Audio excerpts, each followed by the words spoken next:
Bonjour à vous, fidèles téléspectateurs de Vert Pâturage. Je suis très content de vous retrouver encore en ce jour.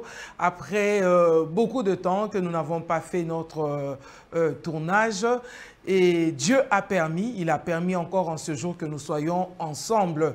Je crois que notre rendez-vous de ce soir sera parfait de chez parfait parce que notre Dieu est parfait. Et la Bible dit, lorsque le parfait arrive, ce qui est partiel disparaît. Nous croyons que dans son amour, il a fait des bonnes choses pour nous. Comme il est le maître de temps des circonstances et d'autant plus que depuis ce matin, il a renouvelé sa bonté pour nous. Je crois que là où tu es, ce même Dieu qui nous a consolés, qui nous a donné encore la force, qui nous a permis encore d'être là, va aussi te visiter.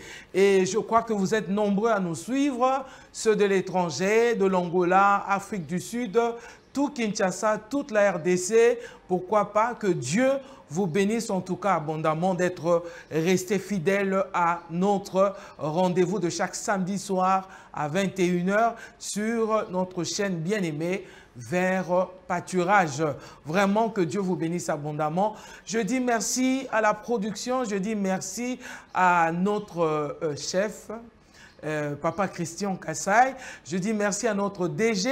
Je dis merci à tous ceux qui sont attachés à cette émission. En tout cas, merci pour votre patience et aussi pour votre amour. En tout cas, je sens vraiment que nous sommes ensemble. Alors, ce soir, bien-aimés dans le Seigneur, comme d'habitude, on ne passe pas notre rendez-vous sans pour autant avoir un invité qui viendra nous dire des choses qui certainement nous feront du bien. Aujourd'hui, nous avons un invité, mais un invité aussi spécial parce que je vous ai toujours dit, chaque invité est spécial. Chaque thème est spécial parce que nous avons besoin de cette connaissance. Aujourd'hui, nous avons le prophète Eli Passion Lumpungu. Eli Passion Lumpungu. Il est de l'église, excusez-moi de lire, Centre de foi et des miracles Fire Church, situé à Lemba, Salongo. Il est avec nous ce soir sur ce plateau. Et c'est ensemble avec lui, bien-aimé, que nous allons nous entretenir sur un thème que nous avons choisi pour vous par rapport aussi à votre préoccupation. Aujourd'hui, nous parlons du prophète, de la prophétie de nos jours. Le temps que nous sommes en train de passer, il y a beaucoup de prophètes, il y a beaucoup de prophéties. Nous les rencontrons même dans les rues, dans les bus, dans les marchés, dans les hôpitaux. Partout où nous passons, il y a des prophètes. Il y en a même qui ont commencé pasteurs, mais qui aujourd'hui sont prophètes. Il y en a qui ont commencé évangélistes, mais qui aujourd'hui sont appelés prophètes. Pourquoi tout ça? Pourquoi cet afflux des prophètes? Pourquoi beaucoup de prophètes en ce temps? Et c'est parce que la Bible a dit dans Joël, au temps de la fin, je répandrai de mon esprit sur toute chair. Ou alors, l'un envie la grâce de l'autre. C'est pourquoi tout le monde choisit aujourd'hui d'être pasteur, d'être prophète plutôt, et de commencer à prophétiser. Nous voyons même des jeunes gens qui aujourd'hui le reçoivent Jésus. Demain, le Saint-Esprit est sur lui. Il dit un mot, il a un songe. Il vient, il en parle. On dit, ah oui, Dieu t'a parlé. Et demain, il se nomme prophète. Il commence un ministère et nous ne savons pas d'où viennent toutes ces choses. Nous allons le comprendre aujourd'hui avec notre invité. Bonsoir, prophète Eli. Bonsoir, maman. Vous allez bien? Très bien. Alors, nous avons, je vais dire, une coutume, une tradition. Nous avons l'habitude de souhaiter un joyeux anniversaire aux natifs du jour. Cette émission qui passe aujourd'hui le samedi. Donc, il y a certainement quelqu'un qui est né qui aura, à qui ça fera vraiment plaisir de recevoir de vous un souhait de joyeux anniversaire. Jésus n'est pas mort pour rien. Et comme c'est toi qui me suis maintenant, et tu sais ton anniversaire, je voudrais te dire ceci. Parce que Dieu est fidèle, que la nouvelle année qui commence pour toi soit une année de percée et de grande stabilité. Que Dieu vous bénisse une fois de plus. Merci. Merci beaucoup, fidèles téléspectateurs. Bon anniversaire à vous de la part du prophète Eli Passion. Eli, patient. Non seulement il est Eli, mais il est aussi patient. Vraiment. Hein, comme notre Dieu qui est lent à la colère, il est patient. Comme les fruits de l'esprit qui parlent de la patience. Lui, il est patient. L'amour est patient. Nous parlons de ce thème prophète. Le prophète, la prophétie de nos jours. Parce que dans le temps passé, il y a eu aussi des prophètes. Et la Bible dit même dans Hébreu, quelque part, Dieu nous a parlé dans le temps par des prophètes, tout ça et ainsi de suite. Donc aujourd'hui encore, il y a des prophètes. Nous voulons savoir, c'est qui un prophète? Bon, gloire au Seigneur, je rends grâce à Dieu pour les thèmes. Bizarrement, ce qui semble être facile dans les mots devient beaucoup plus difficile à expliquer. Alors on va essayer, tant soit peu, de pouvoir expliquer un peu, savoir c'est qui réellement un prophète, parce qu'il faut commencer par là pour savoir c'est quoi la prophétie. Alors, pour en arriver, il faut qu'on lise d'abord la Bible. Savoir, il y a un principe de la théologie qui s'appelle la loi de la première mention, pour comprendre où est-ce que les prophètes ont été cités pour la première fois. Bizarrement, lorsque les mots prophète est cité dans la Bible, il n'est pas cité autour des prophètes que nous connaissons. Il est cité autour de quelqu'un qui n'est pas classé dans la ligne des prophètes. Genèse chapitre 20, verset 7, on parle d'Abraham.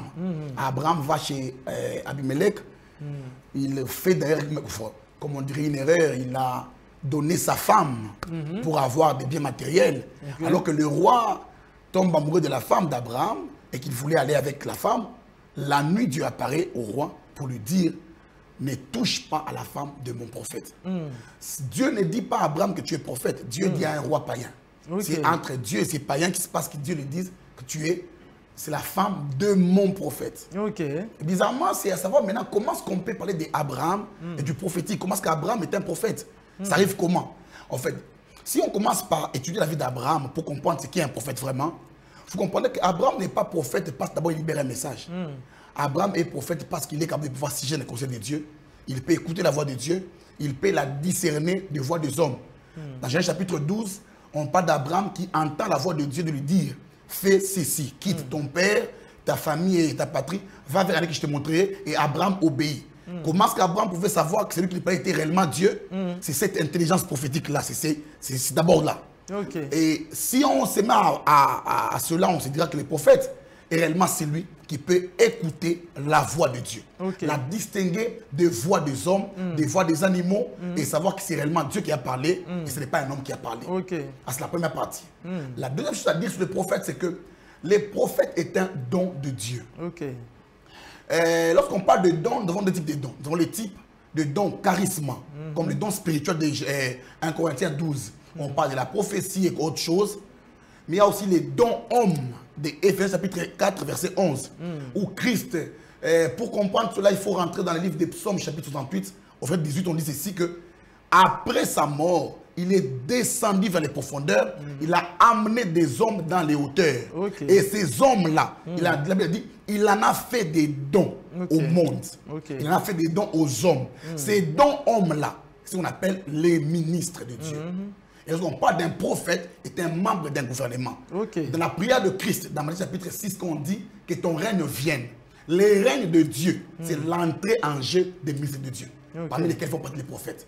Christ ne règne plus dans la chair, il règne en esprit et il règne par les ministres.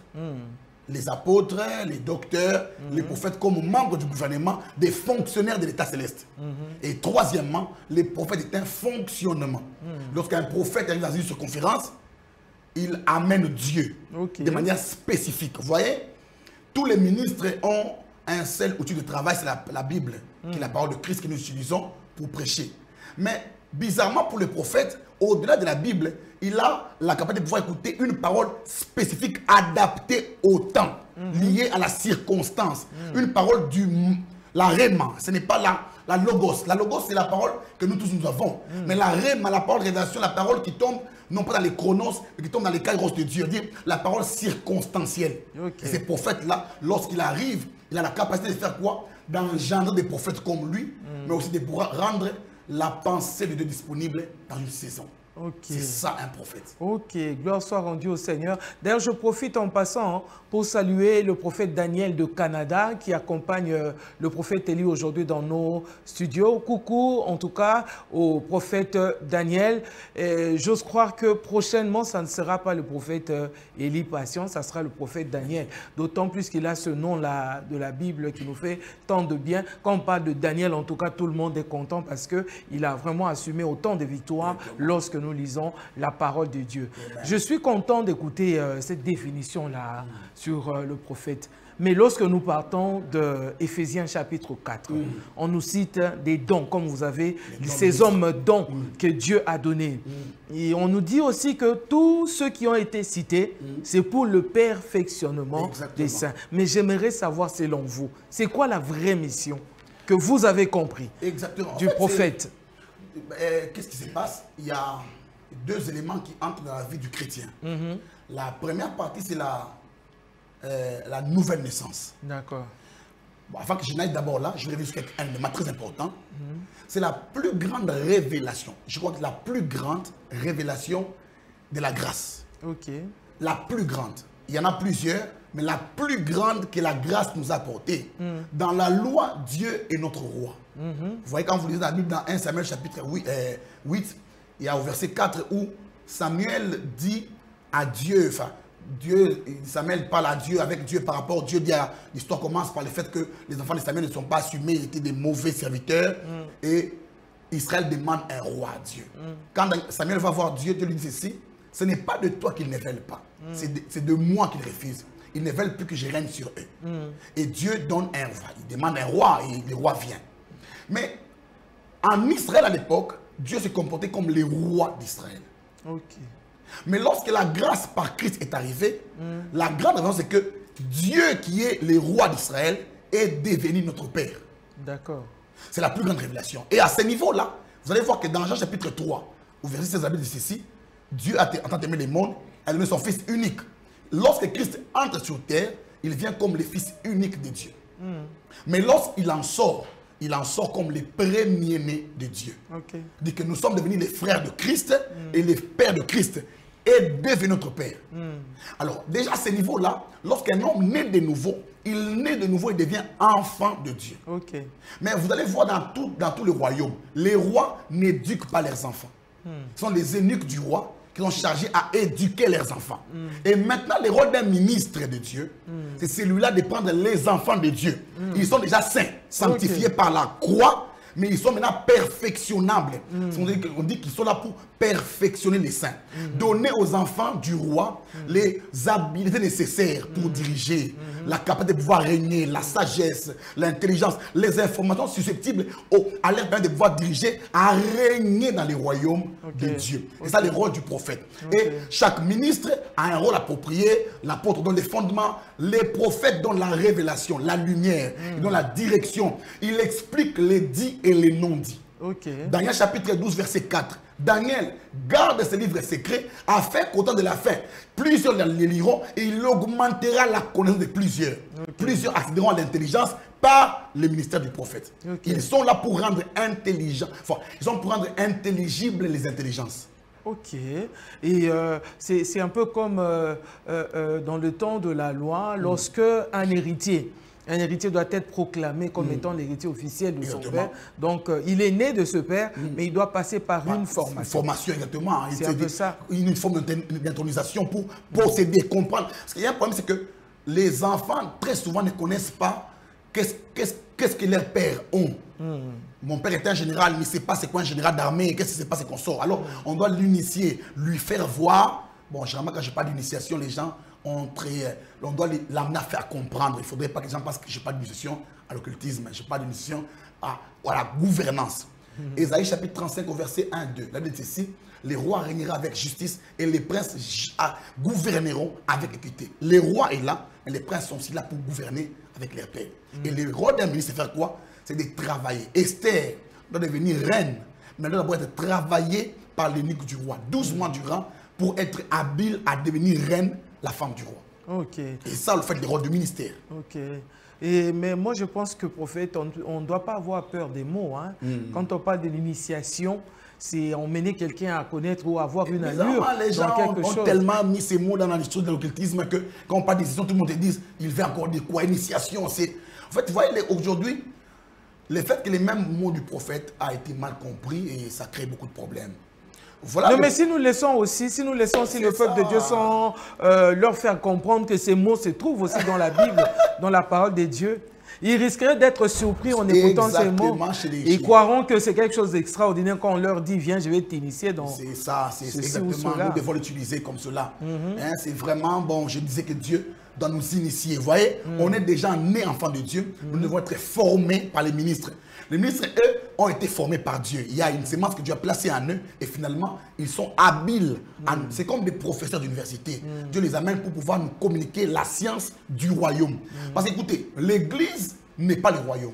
L'Église est une entité du royaume. Le royaume est très grand. Et à cause de sa grandeur, Dieu a besoin des enseignants, des techniciens, des praticiens, des hommes qui ont la technologie du royaume pour pouvoir couler cela afin que les peuples soient formés et équipés. Est-ce que, prophète, vous pensez que dans le temps où nous sommes, à l'allure où vont les choses, prolifération des prophètes, prophétie à gauche et à droite, le matin, à midi, le soir, chez les jeunes tout comme chez les vieux, vous pensez que le prophète est toujours dans son rôle du perfectionnement de ça? Bon, ou alors il est là pour perfectionner ses poches? Ça, c'est la meilleure question finalement. Alors, je commençais par dire ceci. Les églises traditionnelles, je ne vais pas les citer, nous en connaissons plusieurs, les grandes églises traditionnelles, ont travaillé beaucoup plus dans le domaine de la pastorale, de l'évangélisation et les doctorales. Ils ont été des docteurs, des bons enseignants, des bons pasteurs, des bons évangélistes, mais ils ont caché ou ils ont offensé l'office des prophètes. Ils ont offensé, ils ont persécuté cela. Ils ont travaillé pour que ça ne crie pas. Parce que vous voyez, lorsque parlant du Congo, par exemple, les bien-aimés qui sont venus avec l'évangile ici chez nous, les Stanley et les autres amis, ne sont pas venus avec l'histoire, avec l'évangile comme moyen de conversion pour rencontrer le Seigneur. Ils sont venus avec l'évangile comme un moyen économique. Ils venaient nous détourner de nos richesses pour les prendre. Ils nous prêchaient quoi généralement? Matthieu chapitre 5, ils vous disent errez les pauvres en esprit, le royaume de Dieu et tout ça, Dieu reviendra bientôt, laissez les présents et tout ça. Alors, l'homme noir s'est désolidarisé de sa richesse pour laisser ça aux blancs. Et c'est pour ça qu'aujourd'hui, nous sommes en retard par rapport au domaine économique, au domaine politique, et nous copions n'importe quoi. Et ayant offensé l'office de prophète, c'est comme une charge qu'on a gardée pendant longtemps, et autant nous sommes, l'éruption des prophètes a eu lieu. Et dans l'éruption volcanique, il y a de la lave, tout sort finalement. C'était vraiment offensé, tellement offensé. Il y a des églises aujourd'hui où on prêche Jésus, mais on refuse des prophètes. Des grandes églises. Ils sont là, ils prêchent Jésus, ils prêchent les ministères. Ils citent les mots prophètes, mais ils refusent les prophètes. Justement parce que, comme ils sont offensés, les prophètes sont offensés, alors les gens se transforment eux-mêmes en prophètes. Alors que se passe, la déviation arrive. Il y a des prophètes appelés de Dieu, les authentiques appelés. Il y a aussi les auto-appelés. Et ça, cette partie-là, je dois la mettre, la situer dans le monde spirituel. J'ai prêche à l'église, j'enseigne sur la théorie des trois mondes. Il y a le monde humain, dans lequel nous sommes. Il y a une caméra et tout ça. Il y a le monde spirituel qui est comme l'ensemble des Z, qui a Z positif et Z négatif. Et Christ, c'est le point zéro où tout est avec lui. Dans l'ensemble négatif, dans les Z négatifs, il y a aussi des faux prophètes du diable. La Bible parle de 2 Corinthiens chapitre 13, on parle des faux prophètes qui voient aussi donner des noms, des numéros de téléphone, ils officent comme nous. Mais ils n'ont pas, ils ne sont pas dans la vérité. Donner un nom, une prophétie peut être correcte, mais elle n'est pas vraie. Les noms d'une personne. Quand on cite déjà le nom de la personne qui est vrai. C'est correct. Et son numéro de téléphone qui est correct. Tout c'est correct. Mais non, c'est quoi la différence entre ce qui est correct et ce qui est vrai? Christ, si dans le cœur du prophète, Christ n'est pas le but pour lequel la prophétie est sortie, la prophétie n'est pas vraie. Moi j'ai reçu la prophétie qui me dit des choses qui sont correctes. Oui. Qu'est-ce que j'ai à vouloir savoir ce qu'il y a dans son cœur? Le problème c'est que les prophètes n'est pas prophète pour lui. Les ministres ne travaillent pas pour son compte. Les ministres travaillent pour. C'est un envoyé. Il a une mission. C'est le chef qui donne la mission. Il exécute la mission simplement. S'il donne une prophétie, elle peut être bonne dans tes oreilles. Mais elle n'est pas bonne dans le cœur de Christ. Ça fait que tu auras la prophétie, mais elle ne s'accomplira pas. Parce que les moyens d'accomplissement ne viendront pas. Okay, Dieu ne finance pas un projet qui n'a pas commencé. Oh, d'accord. Donc, c'est-à-dire que la vérité se saura dans l'accomplissement. Dans l'accomplissement de la prophétie. Alors, s'il y a coïncidence. Il y a des gens qui font l'étude des événements. Okay. Ils donnent une prophétie qui coïncide avec la circonstance. C'est vrai. Mais c'est comme ça que celui qui est prophétisé doit aussi être chrétien pour avoir l'intelligence du royaume afin de décider dans la prophétie la partie du mensonge. Pour savoir que ça, ce n'est pas une vraie prophétie. Elle peut enchanter l'oreille, mais pas le cœur. Parce que, écoutez, le même esprit qui est dans les prophètes est aussi dans celui qui est prophétisé. D'accord. Quand je donne une prophétie, c'est lui qui a l'esprit de Christ, restant dans son cœur, qui a les mêmes battements, que l'esprit confirme, certifie la prophétie. Mais si on est déjà dans cette ambiance, dans cet enthousiasme, parce que vous savez que dans l'église, il n'y a pas que l'ambiance spirituelle, il y a aussi l'ambiance instrumentale, il y a toutes ces émotions-là qui entrent en jeu. Alors, j'ai peut-être pas cette sensibilité de savoir que d'où vient la prophétie, il n'y a pas le vrai. Comme ça, il faudrait vraiment avoir des enseignements sur ça de manière technique, pour en parler. Mais ce qui est vrai, c'est que la prophétie n'est pas vraie parce qu'elle a donné ton nom. D'abord, ce qui est vrai, c'est que donner les noms, les adresses, n'est pas la prophétie. Okay. Ce sont des paroles de connaissance. La prophétie n'est pas vraie lorsque celui qui la reçoit connaît tout ce qu'on lui dit. La prophétie est vraie lorsqu'il y a une innovation. La prophétie, c'est quoi? Ce sont les projets désirs, les projets innovants de Dieu pour les désirs d'une personne. Là, nous sommes déjà en train d'aller dans l'autre question. Nous étions dans le souci de savoir celui de prophète, oui. Ils sont dans leur rôle. Dans leur rôle, est-ce qu'ils sont vraiment en train de chercher le perfectionnement? Exactement. Bon, je ne sais pas si je dois juger, mais je crois qu'il y en a quand même qui font leur travail. Tous ne sont pas en train de faire le travail comme c'est doit. Justement, parce qu'il y a 2-3 problèmes qui arrivent là. Il y a les premiers problèmes, c'est les problèmes des auto-appelés. C'est qu'ils sont appelés eux-mêmes. Christ ne les connaît pas, ce sont des faux. Christ dit ceci, ils ont travaillé à mon nom, mais je leur dirais, je ne vous ai jamais connu. Il ne dit même pas, je ne vous connais pas. Je ne vous ai jamais. Parce que depuis le départ, je ne vous ai pas connu. Okay. Il y a le deuxième problème, c'est le problème de la formation. Ceux qui travaillent, quand un charisme se manifeste, nous devons amener l'homme à la formation. Dieu peut t'appeler, dans Actes chapitre 13, la Bible dit que Dieu a dit, mettez-moi à l'écart pour les Barnabas, preuve du ministère. Mais après, on a prié quand même pour eux. Mais le Saint-Esprit nous enseignera toutes choses, n'est-ce pas? Le Saint-Esprit n'est pas, c'est une dimension, c'est une personne de Dieu, une personnalité spirituelle de Dieu, qui ne se manifeste pas physiquement. Okay. Il est en vous, il est en moi, les esprits qui nous enseignent, il passe toujours. Dieu même ne peut pas opérer dans les temps sans l'homme. Okay. C'est quand le Saint-Esprit qui nous enseignera, passera par l'homme forcément. Okay. Et les prophètes doivent être enseignés par des hommes prophètes pour être prophète. Parce que nous voyons des jeunes par-ci par-là qui ont tel autre ministère. Les grands problèmes, c'est que dans les églises, on les a offensés. Ils ont donné un message. L'église doit, dans chaque église, nous sommes en train de la faire, vous l'avez vous-même évoqué dans Genèse chapitre 2. C'est une question une réponse d'une question de la fin de l'émission, mais ce qui est vrai, c'est que Joël dit dans les derniers temps, c'est où nous sommes maintenant là, les fils et les filles prophétiseront. Offenser les ministère prophétique amène les autres prophétiques. Quand le fait que dans les églises, il n'y a pas de programme d'enseignement sur le prophétique. Toute église doit avoir un planning d'enseignement sur le prophétique pour que les enfants qui ont le charisme connaissent c'est quoi la prophétie, c'est quoi les dons des paroles de connaissance, c'est quoi ceci. Et quand ils connaissent, ils peuvent se situer et les erreurs seront déviées. Critiquer une erreur ne change pas l'erreur. C'est plutôt planifier un planning d'enseignement de la vérité pour changer l'erreur. Ok. En tout cas, chers téléspectateurs, vous comprendrez, nous avons un prophète. Les prophètes, ils parlent vraiment, ils parlent beaucoup, ils parlent sérieusement. Donc, on est là en train d'écouter le prophète parler. Oui. Nous sommes sur notre thème, sur le prophète, la prophétie de nos jours. Nous allons essayer de comprendre certaines choses qui se passent autour de nous. Mais prophète, dites-nous un peu, est-ce que frustré, comme vous dites là, frustrer le prophétique, et c'est ce qui crée le désordre prophétique. Parce que, écoutez, maman, Dieu parle. Maman, Dieu parle. Il est censé, puisque la Bible dit, il parle d'une manière ou d'une autre. Est-ce que l'une de ces manières, tous ceux qui entendent Dieu deviennent prophètes automatiquement? Non, pas forcément. On va peut-être en arriver. Mais ce qui est vrai, c'est que Dieu parle. L'une des façons de parler de Dieu, c'est le prophétique. Ok.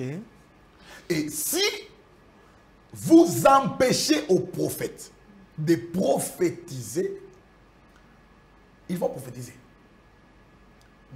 Ils vont prophétiser même sans votre accord. Et quand ils vont poser votre accord, ça crée un désordre de l'église.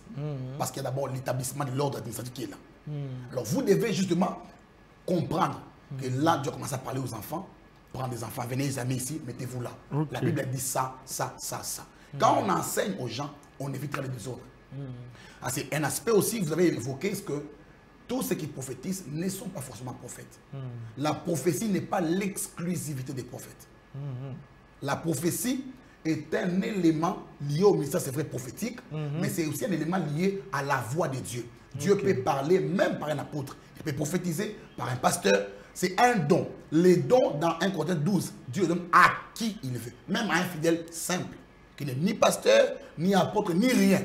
Dieu, parce qu'il a juste besoin de communiquer un message, il trouve la personne disponible, il passe le message. Alors, parlons de la prophétie maintenant. C'est quoi une prophétie, selon vous? La prophétie, déjà, c'est annoncer. La prophétie, il y a les préfixes pro, futur, ce qui viendra après. D'accord. Parce que la prophétie n'est pas vraie parce qu'il y a une parole à l'intérieur. La prophétie, c'est dire des choses qui vont venir. D'accord. Maintenant, il y a 3 parties de la prophétie. Je voudrais étaler sur 3 accès. Il y a la prophétie du son, la prophétie de la voix.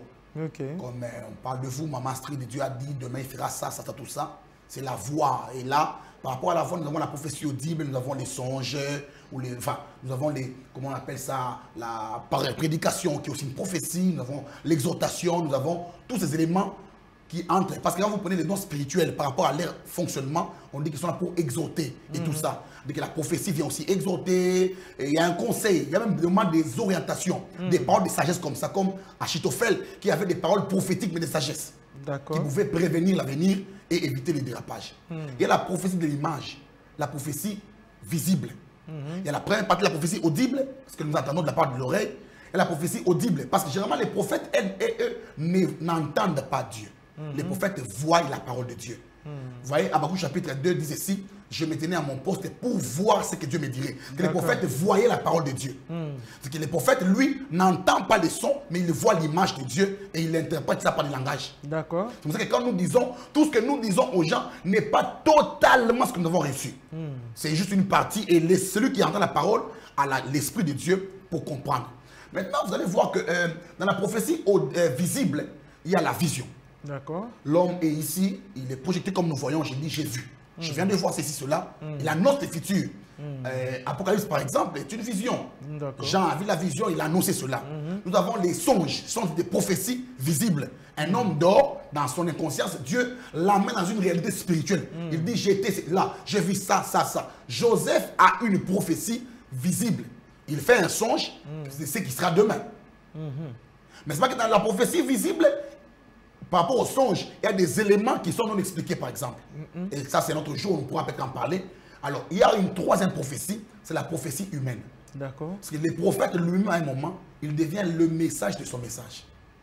Lorsqu'il arrive à un endroit, le prophète n'est pas d'abord le messager de son message, il est d'abord lui-même le message de son message. C'est-à-dire, dans 1 Samuel chapitre 8, chapitre 17, pardon, quand Samuel arrive à Jérusalem, il dit, les anciens l'ont appelé pour lui demander, est-ce que ta présence annonce-t-elle un événement de bon?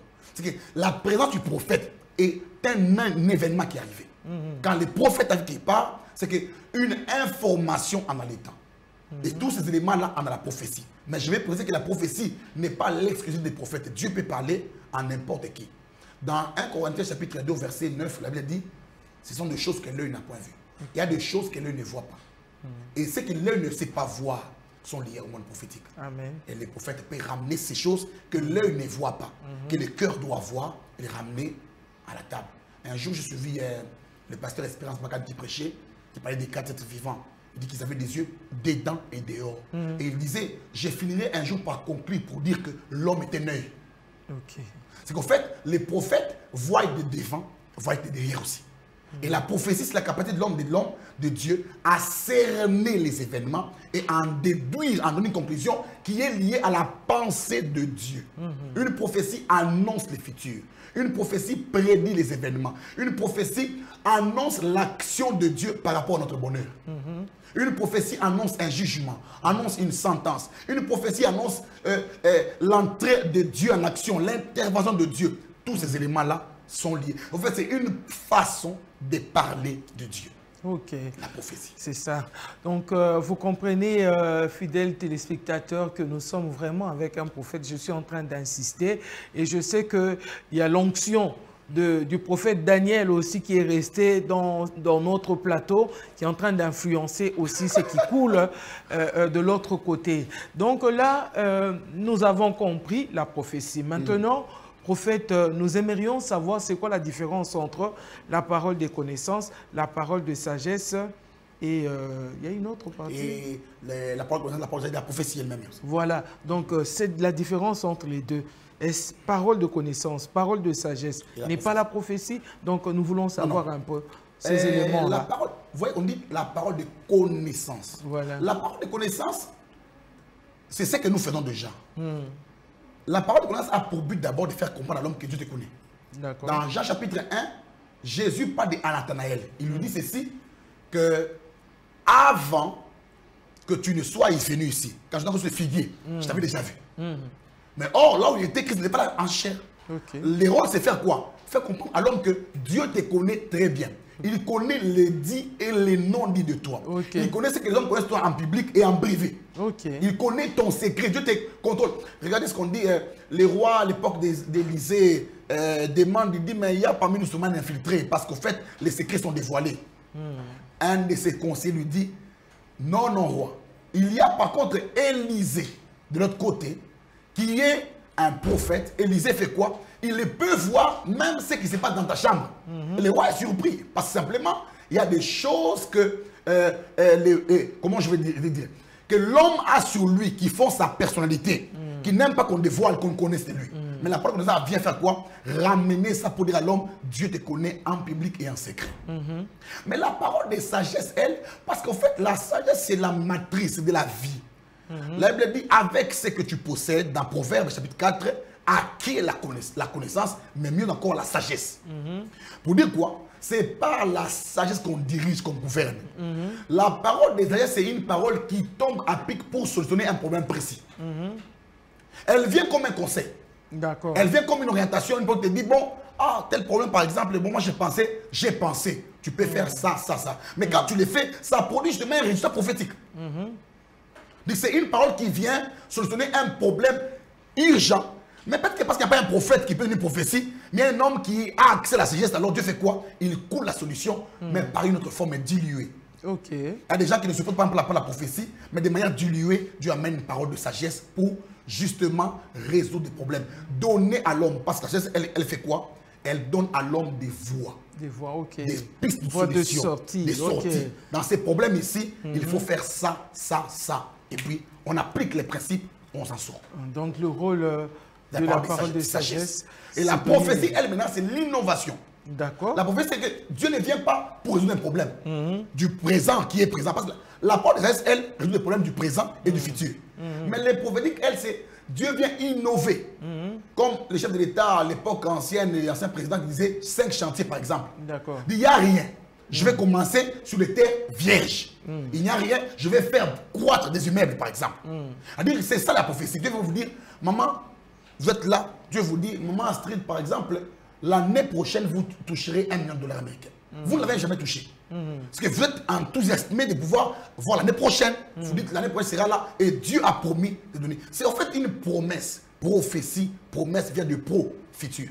D'accord. Alors, prophète, il y a combien de sources comme ça de provenance de chaque prophétie qu'un prophète peut donner à une personne? Bon, je voudrais répondre en 2-3 temps. La première source de provenance, c'est Dieu. Parce que le prophète est ministre de Dieu. Il travaille pour Dieu. Il travaille pour quelqu'un. Il ne travaille pas pour lui-même, il travaille pour Dieu. Bon, je vais dire source de provenance, que ce soit de la parole de connaissance, parole de sagesse, prophétie. Donc les trois ensemble. Oui. La première partie, j'ai parlé tantôt ici de la théorie des trois mondes. Le monde humain, le monde spirituel, je n'ai pas touché le troisième monde, le monde divin. D'accord. Il y a des messages qui viennent du monde de Dieu, les conseils de Dieu. Dieu s'est réuni en conseil et il déclare quelque chose. Et les prophètes saisissent la parole de Dieu, viennent rapporter les messages. Ça, c'est la première dimension de la source. La deuxième source de la prophétie, c'est le monde spirituel. Les esprits marchent. Les esprits sont en mobilité. Vous voyez, la force de l'esprit, c'est que l'esprit n'a pas de visa. L'esprit n'a pas de passeport. L'esprit peut entrer n'importe où, n'importe comment. D'accord. Alors, comme ils ont des accès illimités, ils peuvent aussi avoir des informations illimitées. Ils peuvent connaître ce que nous connaissons et ce que nous ne connaissons pas. Alors, dans le monde spirituel aussi, là, nous avons les Saint-Esprit, qui est la deuxième source, qui nous amène la prophétie de Dieu. Mais il y a aussi les démons qui donnent des prophéties. Ok. Et des vraies prophéties même d'ailleurs. Non, pas des vraies, des correctes prophéties. D'accord, j'aimerais savoir comment ça se passe. Les esprits sont là. Ils connaissent les histoires. Ils connaissent... Dieu peut avoir préparé une destinée de 100 ans pour une nation. Il l'a donné un planning. Il l'a publié dans les instances spirituelles. Et tous les esprits connaissent ça. Tous les esprits, même les mauvais esprits, n'ont recours qu'à Dieu parce que la prophétie, c'est la lumière. C'est la lumière qui donne la prophétie, vient de Dieu. À l'époque, le diable s'appelait Lucifer, l'ange de la lumière, parce qu'il avait accès à la lumière de Dieu. Et maintenant qu'il n'est plus Lucifer, il doit faire recours à Dieu pour avoir la lumière. Okay. C'est des moments où les prophéties viennent, toutes, même les mauvaises, quand elles viennent d'une source impure, par exemple, un devin, un astrologue, comme on le dit, il voit l'homme de la troisième œil, il voit la prophétie. Ça vient c'est établi là. Dieu a libéré la pensée. Maintenant, les gens qui peuvent l'amener peuvent être une source pure ou une source impure. Ok. Et lorsqu'une source impure amène une prophétie, il ne l'amène pas pour de bonnes mobilités. Il donnera la prophétie, mais à la fin, il mettra toujours un vice. Il va amener une chose qui va détourner l'homme de Dieu, parce que le but, c'est d'égarer l'homme de Dieu. Okay. Mais quand les esprits de Dieu entrent, parce qu'il y a les dieux des esprits des prophètes. Les prophètes, il n'y a pas de cet esprit, il y a les esprits de Dieu qui entrent en travail. Quand je dis cet esprit qui est là, qui est la source de l'esprit principal, mais quand on parle des esprits des prophètes, c'est n'est pas forcément dit qu'il n'y a pas de Saint-Esprit. Il est là, mais il y a des esprits qui trouvent des informations. Gabriel, qui est un ange de Dieu qui apparaît, aujourd'hui on dirait qu'on n'a plus besoin de lui, on n'en a plus besoin, c'est vrai, un esprit est là. Mais comme il est un ange de l'information, Dieu peut l'utiliser comme il veut. Okay. Nous n'avons pas de leçons à donner à Dieu. J'entends des parents qui disent Gabriel ne sert plus à rien. Non, non, il sert à quelque chose. S'il ne servait plus à rien, tu l'aurais fait disparaître. Mais comme il est ange de Dieu, il est là. Et la troisième pose de prophétie, c'est les mensonges. Lorsque l'homme fait te mentir, il y a des audacieux. Le courage, il vient chez vous, il n'a rien à dire de la part du Seigneur. Mais avec le courage. C'est du mensonge, du blablabla. En fait, ces gens, qu'est-ce qu'ils font? Ils sont des bons psychologues. Ils utilisent des événements sociaux. Ils disent, bon, je vois, elle doit être âgée, elle n'a pas une alliance, c'est qu'elle n'est pas mariée. Maman n'a pas combat, dit maman n'a combat, dit maman n'a combat ban. Parce que très souvent, ils se trompent. Quand tu dis non, maman, papa, c'est un bota. Oui, combat ban, ils disent que bota déjà, mais il faut bota, va monter. Vous voyez, ils ont des astuces comme ça. C'est un mensonge, c'est le courage, l'audace simplement. Et là, c'est pour les auto-appelés. Un homme comme moi, maman, vous voyez, j'ai vu une vérité de la part du Seigneur. J'ai dit autrefois à un homme de Dieu, dès que je suis là ici, je peux prophétiser maintenant là. Je n'ai pas besoin de fermer les yeux pour avoir la prophétie. Je n'ai même pas besoin de pouvoir prier. Il faut que je prie de mes parents. J'entends souvent les gens me dire toujours, au fait, quand tu as prié, papa, on va appeler le message. Est-ce que si on donne à Messi les ballons pour jouer, il doit encore aller à s'entraîner. Si Messi peut jouer les ballons qu'il a appris à 10 ans ou à 9 ans, moi qui suis prophète depuis l'éternité, je ne peux pas apprendre ces choses-là.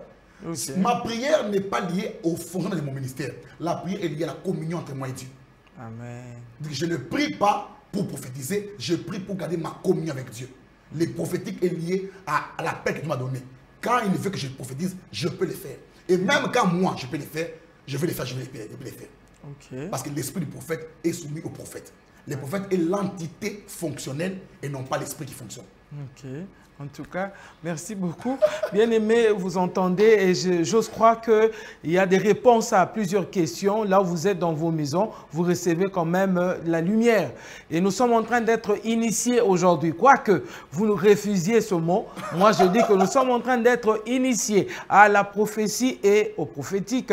Alors, prophète, nous sommes en train d'évoluer. Parle-nous un peu de ce que, théologiquement parlant, on nous dit qu'il y a des prophètes majeurs, il y a des prophètes mineurs. D'où viennent leurs minorités et leurs majorités? Bon, moi déjà, j'ai une difficulté, vraiment une grande difficulté. C'est de répondre aux questions théologiques, parce que je n'aime pas la théologie. Moi, j'aime l'étude biblique, j'aime étudier la Bible, mais je n'aime pas la théologie. En fait, dans un truc qu'on dit, on étudie Dieu. Théologie, théos comme Dieu, logos comme science, on va étudier Dieu. Je trouve que Dieu ne peut pas... Comment la terre est une chose... La terre et toute sa science est dans la main et dans la terre. Toute la terre est là. Les hommes scientifiques, la science est dans la terre. Maintenant, Dieu a la terre entre ses mains. Comment ce qui est dans la main de Dieu peut étudier Dieu qui a quelque chose dans ses mains? C'est finalement impossible. Moi, je vais quand même répondre à une question biblique pour moi. Mineur et majeur, c'est justement par rapport aux écrits. Ce n'est pas... Élie n'est pas un prophète mineur ou majeur, il est justement prophète. C'est par rapport aux grands écrits. Par exemple, on dit que les prophètes majeurs, c'est comme Ésaïe, Ézéchiel, Jérémie, parce qu'ils ont écrit plus d'écrits. Ils ont plus d'écrits que les hommes comme Agé, Abraham, consort. Leur grandeur est liée, la grandeur d'un prophète est liée à Dieu. C'est celui qui connaît qui est grand prophète. Quand Christ est venu, il proclame que Jean-Baptiste est le plus grand. Imaginez-vous que Jean-Baptiste n'a rien écrit. Il n'y a pas un livre de Jean-Baptiste sous terre. Mais il n'a rien écrit, mais il est le plus grand. La majorité, la minorité sont des concepts théologiques, juste par rapport aux écrits, mais qui ne nous servent à rien. Et savoir qu'il est mineur ou majeur ne nous empêche pas de lire quand même son livre pour pouvoir avancer dans les principes de Dieu. Alors, est-ce que vous établissez une différence entre les prophètes dans le temps passé, quand nous prenons par exemple Jérémie, on venait de les citer, Jérémie, Ésaïe et tout ça, et les prophètes d'aujourd'hui, est-ce qu'il y a une différence? Oui, il y a une grande différence dans la mesure où les prophètes dans les temps passés, malgré toutes leurs prophéties, leur but fondamental était de voir amener les gens, préparer les gens vers Christ. Dans leur message, il y avait tout préparé, on les préparait à la venue. Ils jouaient le rôle protocolaire de préparer. Vous voyez, quand un chef d'État passe, il y a d'abord son cortège qui prend d'abord l'avance. Le protocole vient aplatir les chemins, aménager les chemins pour que lui vienne après. Et quand Christ est venu, les prophétiques a changé. Nous ne prophétisons plus les gens à aller vers Christ comme ça. Nous faisons plutôt les gens à retourner vers Christ. À l'époque, on amenait les gens à aller vers Christ. Mais maintenant, les gens sont dépassés. Ils sont arrivés vers Christ, ils sont passés. Maintenant, nous les amenons à rentrer vers Christ. Notre message est le retour de l'homme vers Jésus. C'est à ce niveau, c'est d'abord lié au message. Mais aussi à la forme. Vous voyez, à l'époque, il y a la tradition juive qui était, c'était les pleins. Tous les prophètes de la Bible sont, la plupart des juifs étaient liés à Israël. Mais maintenant, Dieu a sorti des choses du contexte d'Israël. Il a mis ça vers les nations maintenant. C'est la deuxième dimension. La troisième dimension, la différence est liée aussi même au fonctionnement de l'onction, par exemple. Vous voyez, aujourd'hui, les défis sont plus, il y a plus de défis. La technologie a pris sa place et tout ça. Et les défis sont plus élevés que les défis de leur temps. Mais je ne pense pas que les défis de ce temps soient un obstacle, deviennent un obstacle par rapport à l'onction et à tout ça. Pourquoi je dis ça, prophète? Parce que c'est Joël qui le dit, non, la Bible le dit. Et Dieu dit que dans les derniers jours, il répandra de son esprit sur toute chair. Donc, l'esprit est tellement répandu que je ne pense pas qu'il y ait un obstacle. Je ne sais pas pour vous. Vous voyez, quand vous dites sur toute chair, c'est ça, c'est lui second qui l'a dit. Bon, je vais prendre d'abord le second seulement. Quand on dit toute chair, c'est qui toute chair? C'est les animaux, les chiens, les chats, on se de la chair. On peut pas comprendre ça comme ça. C'est comme ça que quand on parle sur toute chair là, on peut aussi dire que l'âne de Balaam est un prophète. Parce que l'âne de Balaam a préservé la vie de Balaam en prophétisant. Si l'âne de Balaam ne s'était pas opposé à Balaam, Balaam n'aurait pas vu l'ange avec l'épée dégainée. Nous dirons aussi que le corbeau d'Élie est un prophète parce que le corbeau d'Élie a amené les pains. Il a été avec un message à le donner à Élie. Le seul repas qu'un homme peut manger et courir pendant 40 jours, 40 jours, ça se reposer. Parce que vous allez voir que ça marche comme ça avec Dieu. Mais bizarrement, les défis ne nous empêchent pas d'exceller ou de travailler comme ses doigts, mais ils sont quand même énormes. Vous voyez, le fait que nous faisons recours à des hommes du passé, nous faisons appel à Élie, à Élisée, à tous ces gens-là, sont des hommes du passé. Nous les lisons et nous les comprenons par l'Esprit de Dieu et nous les prêchons.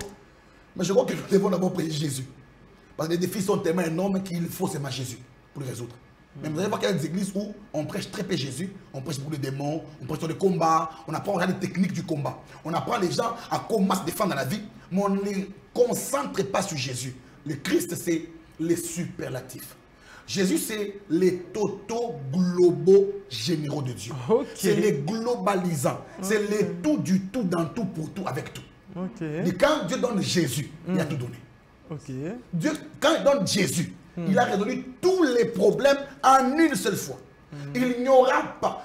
Quand un homme atteint la solution de Dieu, c'est Jésus. Okay. La Bible dit ceci dans le psaume 107. Ils étaient errants dans le désert. Il manquait de quoi boire, de l'eau à manger, de nourriture à manger. Il cria à l'Éternel et Dieu a envoyé sa parole. Sa parole là, c'est Jésus. Okay. Et si on est... C'est comme ça que vous allez voir que le problème, c'est qu'aujourd'hui, les prophètes sont beaucoup plus dans les prophéties. Mais ils ne sont pas dans la parole de Dieu. Ils se focalisent. Bon, c'est aussi la parole, la prophétie, c'est aussi une parole de Dieu, mais ce n'est pas la totalité. Ils sont beaucoup plus dans les spectaculaires, mais dans les fondements, ils ne sont pas là. Vous voulez voir que les églises des prophètes ne sont pas bien bâties. Il n'y a pas des hommes très dans la parole de Christ. Les gens ne disent pas la Bible. Les gens n'aiment pas trop la Bible. Et quand les prophètes prêchent, tout le monde dorme là. Quand il m'a dit, je viens de voir, tout le monde se réveille là. Parce qu'en fait, les gens sont tellement enthousiasmés à la prophétie qu'à la parole Réma ou Logos, la parole du Seigneur. Okay. Alors, le rôle, c'est de faire quoi? De ramener ces gens d'abord à la parole Christ qui est l'aspect global de toute la pensée de Dieu pour notre vie. En tout cas, nous sommes déjà en train d'aller vers la fin de cette émission. Malheureusement, quoique nous avons encore soif, nous voulons encore vraiment recevoir de vous, mais il nous reste plus que 5 minutes et voilà que nous sommes vraiment obligés d'aller vers notre dernière question. Je dirais, prophète, est-ce qu'en ce moment, vous, en tant que prophète, vous avez, après avoir établi cette différence entre ceux du temps passé et d'aujourd'hui, est-ce que vous avez la capacité de lire le temps comme Jérémie qui pouvait se tenir devant le temple en train de parler, Ésaïe qui pouvait annoncer les choses en avance, ainsi de suite? Le temps. Oui. En fait, déjà, c'est ça le rôle du prophète, c'est les temps, les futurs. Le prophète a ses pieds dans le présent, mais c'est dans les futurs. Il voit les futurs. Bon, qu'est-ce qui se passe finalement là? J'aurais voulu vous parler du mystère du derrière de Dieu, les dos de Dieu. Parce que vous allez voir, les dos de Dieu est tourné vers notre futur, et son visage est tourné vers notre passé, son présent et notre présent. Le seul endroit où l'homme raconte c'est le présent. Dieu vient d'où nous allons. Nous allons vers le futur, lui vient du futur vers le passé. Et son regard, regardez vers le passé, il juge le passé. Mais les derrière de Dieu où Moïse est entré, où Dieu a mis Moïse, Dieu a dit à Moïse, je te placerai dans les creux du rocher, tu me verras par derrière. C'est Christ. Christ résout le problème du futur. Maintenant, quand on parle de la fin de la prophétie de nos jours, lis le Christ a déjà donné une grande prophétie par rapport au temps de la fin, au futur, au temps où nous sommes. Parce que vous pensez que nous sommes au temps de la fin? Le temps de la fin a commencé depuis après la mort de Christ. D'accord. Le temps de la fin ne revient. Il n'y a pas de temps de la fin. Le temps de la fin, c'est déjà là maintenant. Il y a le jour dernier qui n'est pas encore arrivé. Il y a le temps de la fin qui est déjà là. Après Christ, c'est le temps de la fin. D'accord. Et quand il est monté, la fin a commencé. L'apôtre Pierre prêchait, disait, répandez-vous quand le temps de Dieu, le royaume de Dieu est proche. Le royaume qui demandait là, c'est celui-ci. Nous le vivons déjà. Alors, lire les temps, Matthieu chapitre 24, Christ donne la prophétie. Je vais donner quelques éléments de la prophétie de Christ. Rapidement, je crois que vous n'avez que 2 minutes. 2 minutes. Le Christ dit ceci, dans Matthieu 24, au départ, il y aura des faux Christ, il y aura des guerres, il y aura des saisonnements de nations, des famines, des tremblements de terre, des persécutions, de la haine. Il donne plusieurs éléments dans Matthieu 24 que vous pouvez lire, qui est justement ce que nous vivons aujourd'hui. Christ l'a dit il y a 2000 ans passés et nous le vivons aujourd'hui. C'est-à-dire que nous aussi, par la grâce de Christ, les gens qui veulent lire la prophétie de la fin, lisez d'abord Jésus. On va commencer par nous. Qu'on lit d'abord Christ, Matthieu 24, qu'on comprenne sa prophétie, qu'on appelle Joël chapitre 2, comme on l'avait évoqué ici, où l'esprit se répand et qu'on laisse l'esprit opérer. Les gens qui veulent la prophétie du futur doivent laisser le temps à l'esprit de travailler. Quand l'esprit ne travaille pas, il n'y aura pas de prophétie de la fin. Alors nous aussi, notre rôle, c'est de faire quoi? D'amener aux hommes, au peuple de Dieu, la prophétie liée aux circonstances de temps de la fin ici, pour les préparer à rentrer vers les maîtres, à rencontrer Jésus. Vous pensez, prophète, que vous pouvez nous accorder un autre numéro? Parce qu'on sent qu'il y a la matière et qu'on n'a pas encore fini. Dieu faisant grâce, comme vous l'avez vous-même dit, les jeudis prochains, les samedis prochains, nous pourrons avoir une émission. Peut-être si Daniel sera là avec nous. Avec les samedis en 8, nous pourrons prendre notre numéro. On va travailler par la grâce de Dieu. Gloire soit rendue au Seigneur. Je Avec suis le même très numéro, content. toujours avec le même Au fait, vous savez, les témoins sont là. Hein, les enfants de Dieu, vraiment, ils ont suivi et ils ont pris le rendez-vous. Oui, ils ont pris ce rendez-vous, ils ont noté quelque part. Donc, ils attendront que le samedi prochain, vous passez encore pour qu'on puisse continuer avec ce sujet. Parce que vous savez, les enfants de Dieu, ils ont vraiment besoin d'être éclaircis. Et ils ont aussi besoin d'être initiés. Peuple de Dieu, vous avez besoin d'être initiés. N'ayez pas peur de ces mots, parce que ces mots-là existent. En français d'ailleurs. Oui. Merci à vous, fidèles téléspectateurs, de nous avoir suivis. En tout cas, nous sommes contents du fait que vous nous aimez et vous restez toujours accrochés à ce numéro, à ce rendez-vous plutôt, qui est votre émission, que vous aimez tant. Nous disons merci aussi au prophète qui nous a vraiment nourris ce soir, qui nous a vraiment bénis avec cette connaissance qu'il a, je veux dire, cette révélation que Dieu lui a donnée pour que cette émission soit bel et bien nourrie ce soir. Et je crois aussi que vous qui êtes chez vous, dans vos maisons, vous avez reçu des réponses, des éclaircissements. Et comme j'étais en train de le dire, nous avons été initiés ce soir. Non, bien-aimés, n'ayez pas peur des mots. N'ayez pas peur des mots. Tous ces mots, initiés, dédoublement, ainsi de suite, c'est dans la parole de Dieu. C'est dans la parole de Dieu. Et nous aurons le temps d'en parler si Dieu nous donne les moyens. Mais seulement, gardez votre sourire parce que Jésus-Christ est vivant. Ciao, à la prochaine.